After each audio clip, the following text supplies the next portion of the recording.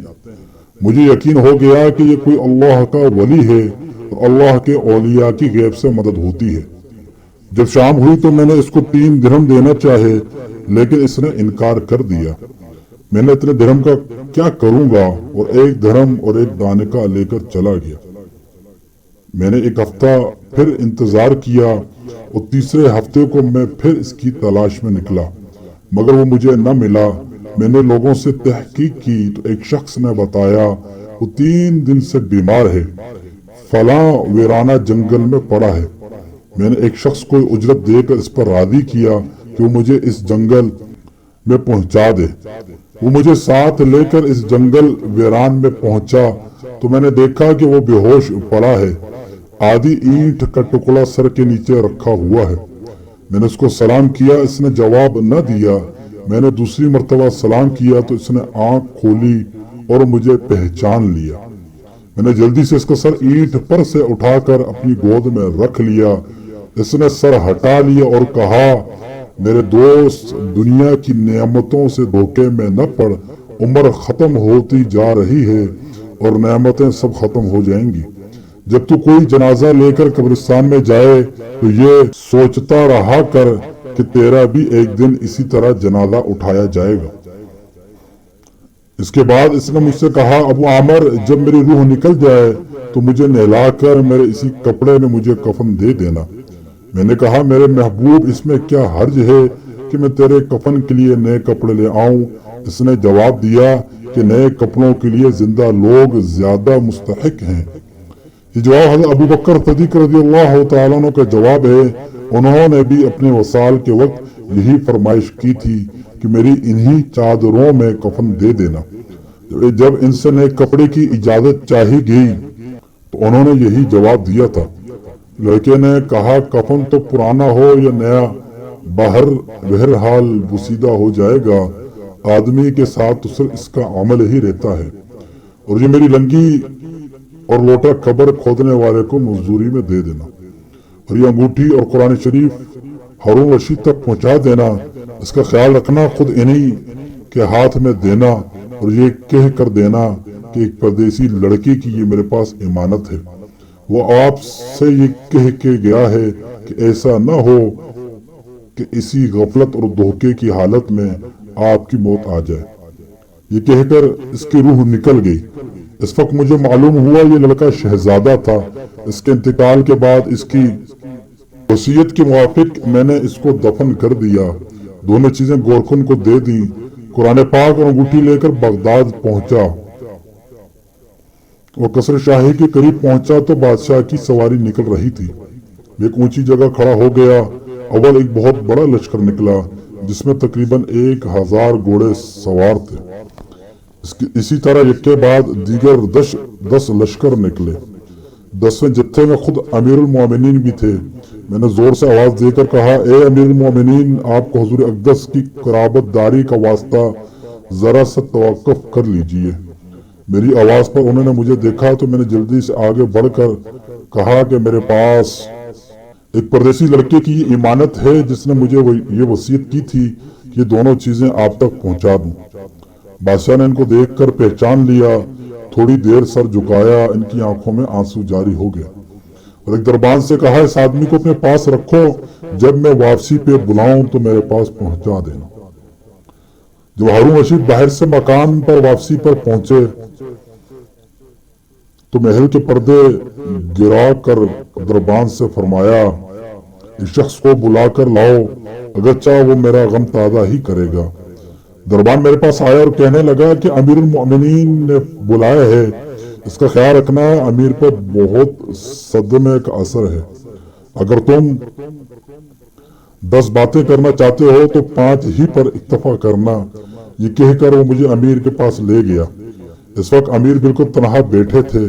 مجھ سے فرمایا، میرے قریب آ جاؤ۔ میں قریب جا کر بیٹھ گیا تو کہنے لگے، تم میرے اس بیٹے کو جانتے ہو؟ میں نے کہا، جی ہاں جانتا ہوں۔ کہنے لگے، وہ کیا کام کرتا تھا؟ میں نے کہا، گارے مٹی کی مزدوری کرتے تھے۔ کہنے لگا تم نے بھی مزدوری پر کوئی کام اس سے کرایا تھا؟ میں نے کہا کرایا تھا۔ کہنے لگا تم کو اس کا خیال نہ آیا کہ اس کی نبی کرم صلی اللہ علیہ وسلم سے قرابت تھی کہ حضور اقدس صلی اللہ علیہ وسلم کے چچا حضرت عباس رضی اللہ تعالیٰ کی اولاد میں ہیں؟ میں نے کہا امیر المومنین پہلے اللہ جل شانہ سے معذرت چاہتا ہوں، اس کے بعد آپ سے عذر خواہ ہوں، مجھے اس وقت اس کا علم ہی نہ تھا یہ کون ہے۔ مجھے ان کے انتقال کے وقت ان کا حال معلوم ہوا۔ کہنے لگے تم نے اپنے ہاتھ سے اس کو غسل دیا؟ میں نے کہا جی ہاں۔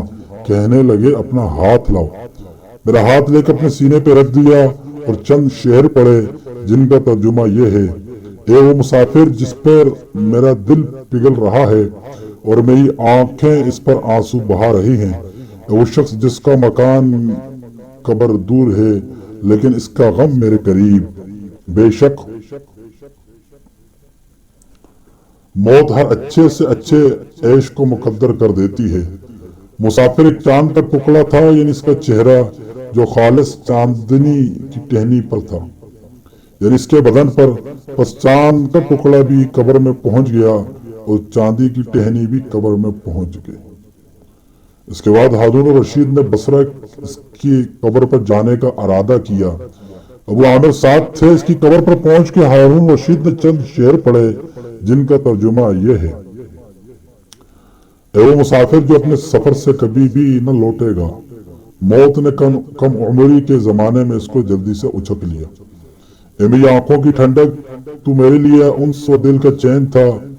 لمبی راتوں میں بھی اور مختصر راتوں میں بھی تو نے موت کا وہ پیالہ پیا ہے جس کا عنقریب تیرا بوڑھا باپ بڑھاپے کی حالت میں پیے گا، بلکہ دنیا کا ہر آدمی اس کو پیے گا، چاہے وہ جنگل کا رہنے والا ہو یا شہر کا رہنے والا ہو۔ اور سب تعریفیں اسی وحدہ لا شریک کے لیے، اس کی لکھی ہوئی تقدیر کے یہ کرشمے ہیں۔ ابو عامر کہتے ہیں اس کے بعد جو رات آئی، میں اپنے وظائف پورے کر کے لیٹا ہی تھا، میں نے خواب میں ایک نور کا قبہ دیکھا جس کے اوپر نور ہی نور پھیل رہا تھا۔ اس نور کے عبر میں اس لڑکے نے مجھے آواز دے کر کہا: اے ابو عامر، تمہیں حق تعالی شانو جزائے خیر عطا فرمائے، تم نے میری تجہیز و تکفین اور میری وصیت پوری کی۔ میں نے اس سے پوچھا میرے پیارے تیرا کیا حال گزرا؟ کہنے لگا میں ایسے مولا کی طرف پہنچا ہوں جو بہت کریم ہے اور مجھ سے بہت راضی ہے۔ مجھے مالک نے وہ چیزیں عطا کی جو کبھی نہ کسی آنکھ نے دیکھی، نہ کان نے سنی، نہ کسی کے دل پر اس کا خیال گزرا۔ عبداللہ بن مسعود رضی اللہ تعالی فرماتے ہیں کہ تورات میں لکھا ہے حق تعالی شانہ نے ان لوگوں کے لیے جن کے پہلو رات کے خوابگاہوں سے دور رہتے ہیں، یعنی تہجد گزاروں کے لیے وہ چیزیں تیار کر رکھی ہیں جن کو نہ کسی آنکھ نے دیکھا، نہ کان نے سنا، نہ کسی آدمی کے دل پر اس کا خیال گزرا، نہ ان کو کوئی مقرب فرشتہ جانتا ہے، نہ کوئی نبی رسول جانتا ہے، اور یہ مضمون قرآن پاک میں بھی ہے۔ سورہ سجدہ۔ ترجمہ: کسی شخص کو خبر نہیں جو آنکھوں کی ٹھنڈک کا سامان ایسے لوگوں کے لیے خزانہ غیب میں موجود ہے۔ اس کے بعد لڑکے نے کہا حق تعالی شانہ نے قسم کھا کر فرمایا بس اس طرح نکل آئے جیسا میں نکل آیا، اس کے لیے یہی اعزاز و اکرام ہیں جو میرے لیے ہوئے۔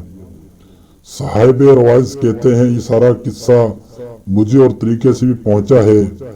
اس میں یہ بھی ہے کسی شخص نے ہارون رشید سے اس لڑکے کو متعلق سوال کیا تو انہوں نے بتایا میرے بادشاہ ہونے سے پہلے یہ لڑکا پیدا ہوا تھا، میں بہت اچھی تربیت پائی تھی، قرآن پاک بھی پڑھا تھا، علوم بھی پڑھے تھے۔